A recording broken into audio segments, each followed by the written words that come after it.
आदरणीय शिवनारायण बाबू सेवानिवृत्त प्राध्यापक एवं हमारे विशिष्ट एवं अंतरंग मित्र, साथ ही स्नेही छात्रगण, आज शिक्षक दिवस है और यह 5 सितंबर शिक्षक दिवस के रूप में विख्यात, प्रख्यात और सर्वज्ञात है।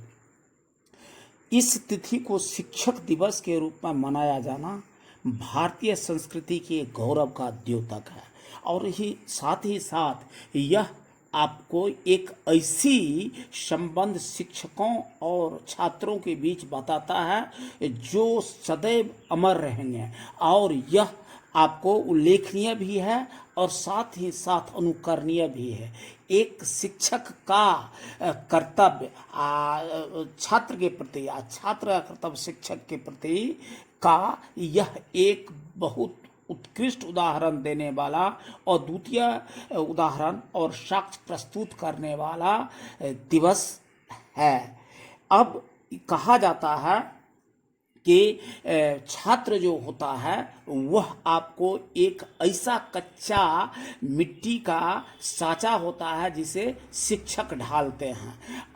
और हम इन सब बातों को जब हम अपने महान दार्शनिक, महान शिक्षाविद, महान दर्शन शास्त्र के वेत्ता, महान वक्ता, विचारक एवं भारतीय संस्कृति के ज्ञानी डॉक्टर सर्वपल्ली राधाकृष्णन के प्रतिभा को देखते हैं तो इससे स्पष्ट जाहिर होता है।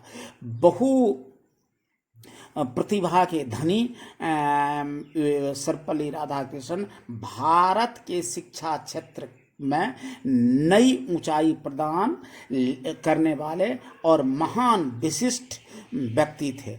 इनका जन्म 5 सितंबर को ही हुआ था। 5 सितंबर 1888 ईस्वी को इनका जन्म हुआ और ये जो अपने जीवन में कर्तव्य किए उसी के लिए इस शिक्षक दिवस के रूप में मनाने का भारत के प्रत्येक नागरिक, बच्चा और शिक्षाविद, खास करके जो शिक्षा से जुड़े हुए व्यक्ति हैं वह करते हैं। कहा जाता है, लॉन्गफेलो ने एक बात कही है, जो पथ गढ़ने वाले तो एक होते हैं लेकिन उस पर चलने वाले 1000 होते हैं और साथ ही साथ उनके चरित्र को अगर अनुकरण किया जाए तो व्यक्ति की महत्ता और अधिक बढ़ जाती है।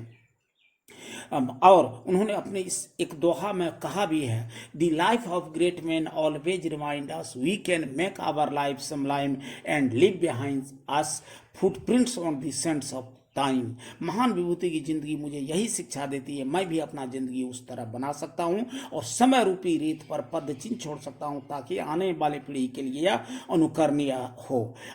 और महान पंडित संस्कृत के अध्येता कालिदास भी रघुवंश में इस बात को स्पष्ट कर चुके हैं, जो अधमा धन मिच्छन्ति धनं मानं च मध्यमा उत्तमा दान मिच्छन्ति मानो ही महताम धनम। तो ये जो व्यक्ति उत्कृष्ट प्रकार के होते हैं वह आपको धन को कभी महत्व नहीं देते हैं, उसके लिए प्रतिष्ठा ही सबसे बड़ा चीज है। मध्यम व्यक्ति तो धन और प्रतिष्ठा दोनों को देखते हैं, लेकिन जो गिरा हुआ व्यक्ति होता है, जो अधम व्यक्ति होता है, वो सिर्फ धन कमाने के ही फेरे में रहते हैं। तो यह यशस्वी बात, जो कि उत्कृष्ट प्रकार की बातें हैं, जो पैसा को नहीं बल्कि अपने यश को महत्व देते हैं, सर्वपल्ली राधाकृष्णन के जीवन में चरितार्थ होता है। ऐसे महान विद सर्वपल्ली राधाकृष्णन का जन्म तमिलनाडु के तिरुतानी गांव में 5 सितंबर 1888 ईस्वी को हुआ था। साधारण परिवार में जन्मे राधाकृष्णन बचपन से ही उत्कृष्ट प्रतिभा को दिखाने के लिए और सबके सामने चर्चित करने के लिए अपने प्रतिभा को लक्षित करने लगे थे। सर्वपल्ली राधाकृष्णन की माता सितंबा बड़ा ही धार्मिक महिला थी और पिता वीरा स्वामी गरीब तो थे लेकिन शिक्षा के महत्व को हमेशा वह उत्कृष्ट प्रकार से देखते थे। ऐसे प्रतिभा सर्वपल्ली राधाकृष्ण का जन्म तिरुतानी जैसे धार्मिक स्थल पर हुआ, जो तिरुपति के बहुत करीब है। वे शुरू से ही पढ़ाई लिखाई में काफ़ी रुचि रखने वाले व्यक्ति थी। उसकी प्रारंभिक शिक्षा क्रिश्चियन मिशनरी संस्था लुथरन मिशन स्कूल में हुई।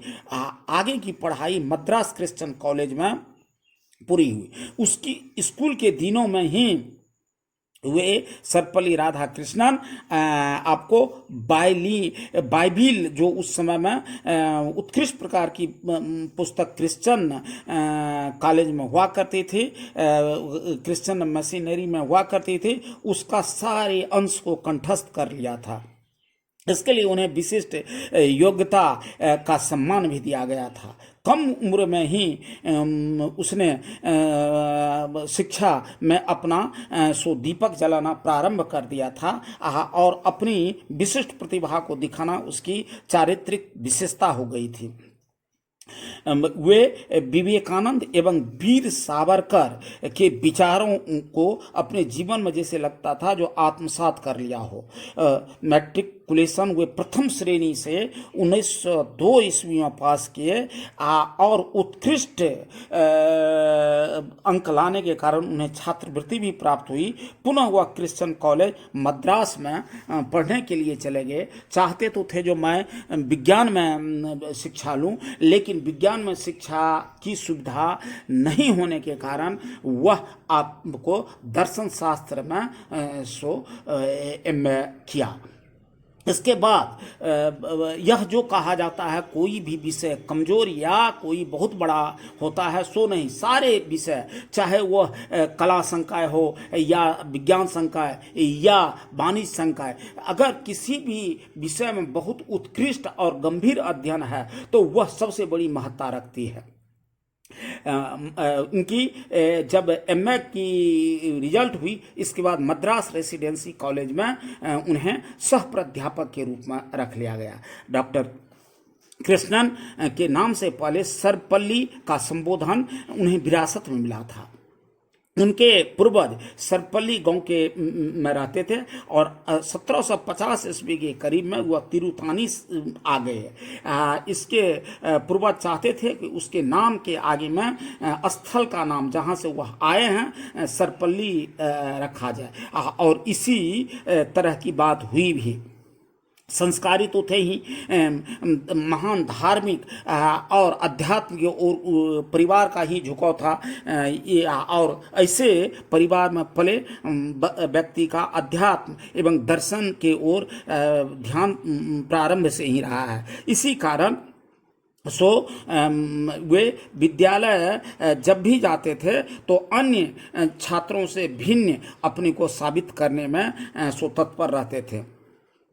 वे कहते थे जो मानव मस्तिष्क का सही उपयोग किया जा सकता है अगर उन्हें उत्कृष्ट और दर्शन और दिग्दर्शन करने वाले शिक्षक मिले तब। अतः वह विश्व को एक ही इकाई मानकर शिक्षा का प्रबंधन करने के हमेशा पक्ष में तत्पर रहते थे। अपने लेखों और भाषणों के माध्यम से भारतीय दर्शन शास्त्र को विश्व के समक्ष रखने में डॉक्टर सर्वपल्ली राधाकृष्णन का महत्वपूर्ण योगदान है। सारे विश्व में उनके लेखों की प्रशंसा की गई थी और सदैव की जाती रही। जीवन में उन्होंने दर्शन शास्त्र के 20 पुस्तक लिखे और कोई जो है सो एक दूसरे से कमजोर नहीं कहा जा सकता है। सब में एक नई दर्शन और दिशा मिलती है।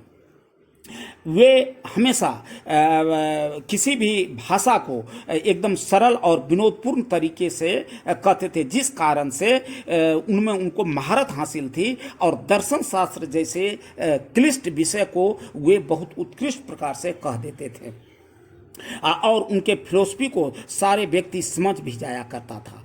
कठिन विषय को वह रोचक बना देते थे। इस तरह से उनकी शब्द की अल्पता में भाव की गंभीरता रहती थी और सरलता तथा कतिपय प्रकार के उदाहरण देकर समझाना उनके लिए सो एक साधारण सी बात थी। और इस चीज को हमारे शिक्षक वर्ग को भी दिखाना चाहिए, जो कि किसी भी विषय वस्तु को, तथ्य को अगर छात्र नहीं समझ रहा है तो उनको विनोदपूर्ण तरीके से, बिल्कुल सरल तरीके से समझाकर सो उनके दिमाग में आत्मसात करनी चाहिए। 1915 ईस्वी की बात है कि 1915 ईस्वी में उनकी मुलाकात महात्मा गांधी से हुई। उनके विचारों से प्रभावित होकर राधा कृष्णन ने राष्ट्रीय आंदोलन के समर्थन में वे सो समझिए जो अनेक लेख लिखे और वेद ही लिख डाला। 1918 ईस्वी में मैसूर में वे रविंद्रनाथ टैगोर के से मिले और यही कारण था कि वे जब उनके विचार को देखे तो बहुत ज़्यादा प्रभावित हुए। उनके विचारों की अभिव्यक्ति हेतु डॉक्टर सर्वपल्ली राधाकृष्णन ने 1918 ईस्वी में सो रविंद्र नाथ टैगोर की दर्शन नाम का सो शीर्षक पुस्तक प्रकाशित कर दिया, जिसमें कि रविंद्रनाथ ठाकुर या रविंद्रनाथ टैगोर की सो सारी आत्मकथा मिलती है। उनकी सोच और उनकी दर्शन का स्पष्ट सो उदाहरण मिलता है। वैसे रविंद्रनाथ टैगोर 1941 ईस्वी में गए, लेकिन जब सर्वपल्ली राधाकृष्णन के द्वारा लिखी गई पुस्तक टैगोर दर्शन को देखा तो वह भी भौचक रह गए। वह भी गंभीर चिंतन करने लगे जो यह मानव कितने उत्कृष्ट प्रकार के और कितने बारीकी से उन्होंने उनके विचारों को सौंपा है इस पुस्तक में।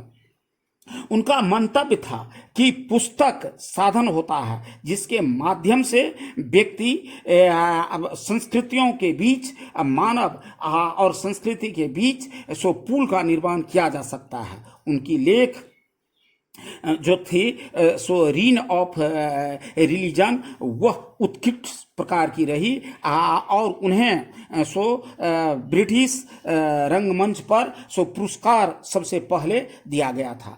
गुरु एवं शिष्य की अनूठी परंपरा के प्रवर्तक डॉक्टर सर्वपल्ली राधाकृष्णन अपने विद्यार्थियों का स्वागत वे हाथ मिलाकर करते थे। मैसूर से जब वह कोलकाता के ओर जा रहे थे तो मैसूर स्टेशन पर ने सर्वपल्ली राधाकृष्णन की जो जय जयकार की और उनके सम्मान में जो लोगों की भीड़ थी और आंखें जो नम हो गई थी, लग रहा था जो वह पुल जो है सो पानी का पुल टूट चुका है और आंखें विदाई देते समय उनके प्रति सम्मान इतनी उत्कृष्ट प्रकार की हो रही थी जो इस तरह का दृश्य कभी किसी ने नहीं देखा था। चूंकि उनमें प्रतिभा उत्कृष्ट प्रकार की थी और उनके चरित्र में ही शिक्षा और शिक्षक के सारे गुणों की सो आत्मसात करने वाले तथ्य थी, इसलिए सब जगह उनका बुलावा होता है। यह स्पष्ट करता है अगर कोई शिक्षक धर्मवाद, जातिवाद, क्षेत्रवाद और भाई भतीजेवाद से ऊपर उठ करके सबों के लिए सर्वहित सुखाय और सर्वहित कल्याण के लिए अगर अपना मंचन करते हैं, अपना शिक्षा दान करते हैं तो उसकी प्रतिभा में बहुत ज़्यादा वृद्धि होती है और साथ ही साथ वह व्यक्ति भी सो अमर हो जाया करते हैं। देखा जाए जो उनकी प्रतिभा से प्रभावित होकर के 1931 ईस्वी में भीसी आंध्र प्रदेश बनाया गया था। वहाँ वह 1936 ईस्वी तक रहे। फिर 1939 से 1948 तक वे चांसलर हिंदू विश्वविद्यालय सो वाराणसी में सो महामना के द्वारा नियुक्त किया गया था, पंडित मदन मोहन मालवीय के द्वारा। पुनः 1952 ईस्वी में उन्हें सो राजदूत बनाकर भेजा गया पंडित जवाहरलाल नेहरू के सो आग्रह पर, जबकि वे मन से नहीं चाहते थे वे राजदूत बनकर, वे वास्तव में शिक्षक थे। अपने दर्शन और शिक्षण को वह जनसाधारण तक देना चाहते थे, लेकिन एक प्रधानमंत्री के कहने पर, एक देश के निर्माणकर्ता के कहने पर सो उन्हें सो यह पद स्वीकारना पड़ा। लेकिन फिर कुछ ही दिनों के बाद उन्हें सो राष्ट्रपति, उपराष्ट्रपति के रूप में सो भारत में आना पड़ा। बात 1953 ईस्वी से 1962 ईस्वी तक जब वह उपराष्ट्रपति रहे तो वह आपको चांसलर दिल्ली यूनिवर्सिटी भी रहे, और उपराष्ट्रपति होते हुए भी वह सो दैनिक उनकी कार्यविधि थी विश्वविद्यालय में जाना, और यहाँ तक वर्ग भी लिया करते थे। इसलिए कोई सेवानिवृत्त भी व्यक्ति हो जाता है, वह वास्तव में शिक्षक है, तो वह पढ़ाए बिना नहीं रह सकते हैं। हमारे राष्ट्रपति APJ अब्दुल कलाम का भी एक उदाहरण मैं प्रस्तुत कर सकता हूं इस कड़ी में। शिलोंग में जाकर के जब वह लेक्चर देने गए थे, और भारत के राष्ट्रपति और हमारे मिसाल मैन थे, उनका भी निधन वर्ग में ही हुआ था। उन्हें स्वतंत्रता के बाद संविधान निर्मात्री कमेटी जो थी उसमें आपको सदस्य बनाया गया था, और उनके विचार को हमेशा गंभीरता से लिया जाता था। 1952 में तो पंडित नेहरू के कहने पर वे सोवियत संघ के विशिष्ट राजदूत बनकर गए थे, लेकिन बहुत कम समय के बाद ही उन्हें यहाँ आना पड़ा। वह शिक्षक भी थे, एक प्रशासक भी थे, और साथ ही साथ वह जनता के बीच में रहने वाले, उनके नेतृत्व करने वाला सक्षम और तत्पर महान व्यक्ति भी थे। ऐसे व्यक्तित्व को भारत में सर्वप्रथम 1954 ईस्वी में सबसे बड़ा नागरिक सम्मान भारत रत्न से नवाजा गया।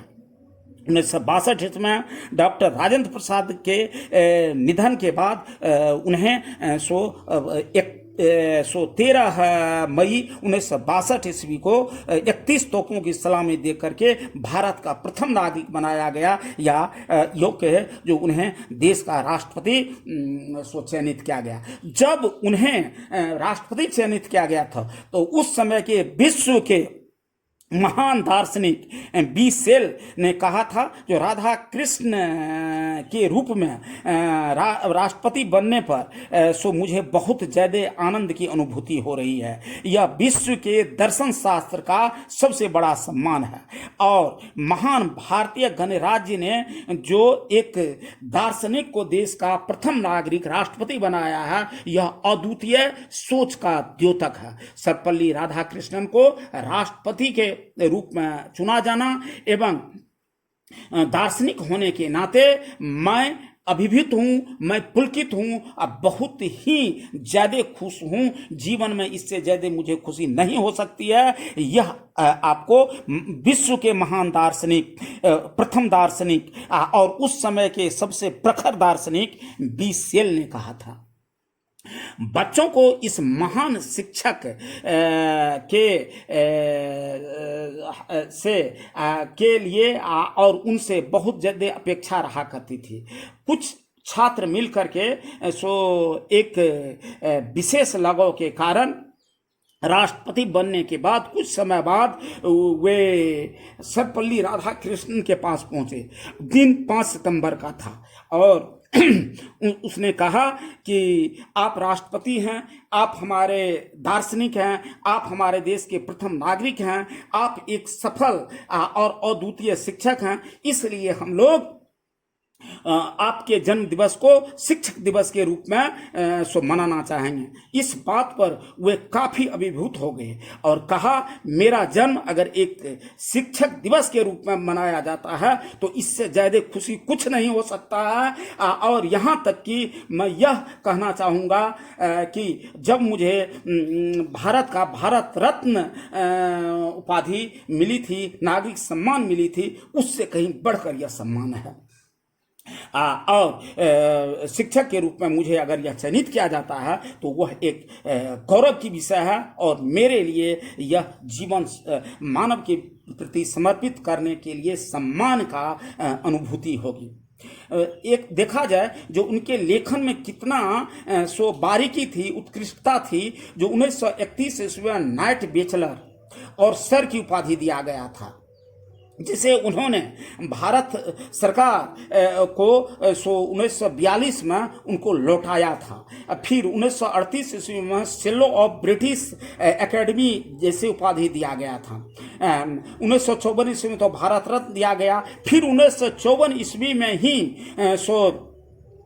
जर्मनी ने उन्हें उत्कृष्ट प्रकार का सम्मान दिया। इस प्रकार वे हमेशा परिवार से बढ़ करके शिक्षा, शिक्षण और शिक्षार्थी के बीच दिया करते थे।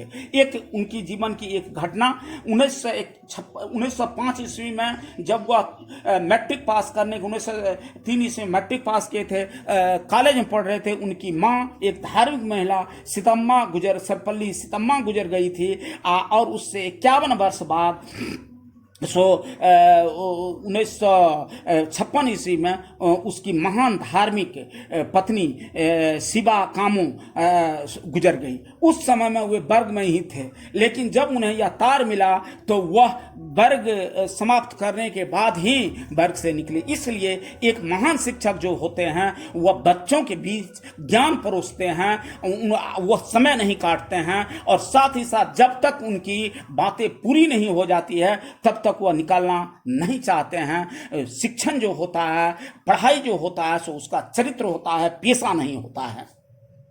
और वह अपने जीवन का सबसे चारित्रिक बात उसी को समझ पाते हैं।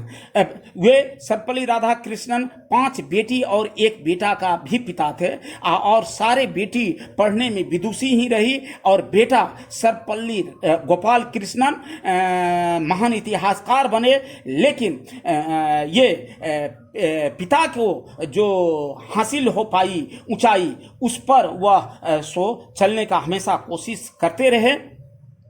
इस प्रकार हम कह सकते हैं कि ये शिक्षक दिवस जो है सो ये एक पथ दिखाने वाला, मानव के लिए रचनात्मक दिशा और दशा है। मानव एवं समाज को अगर हम उत्कृष्ट पथ पर, रचनात्मक पथ पर ले जाना चाहिए तो उसका आधार शिक्षा बनाना चाहिए, और उत्कृष्ट शिक्षक को मानना चाहिए, क्योंकि वह सांचा ढालता है। इसी शब्द के साथ मैं अपने वाणी को विराम देता हूँ, और मैं सदैव चाहूँगा कि सर्वपल्ली राधाकृष्णन का नाम मनाते रहना चाहिए लोगों के बीच। यह तो इतनी प्रखर हो चुकी है जो भारत नहीं विदेश में भी पहुँच चुका है, और आज भी मरकर वह अमर है। अपने दर्शन से हमको आशान्वित, पुलकित और हमको गौरवमय बनाते हैं।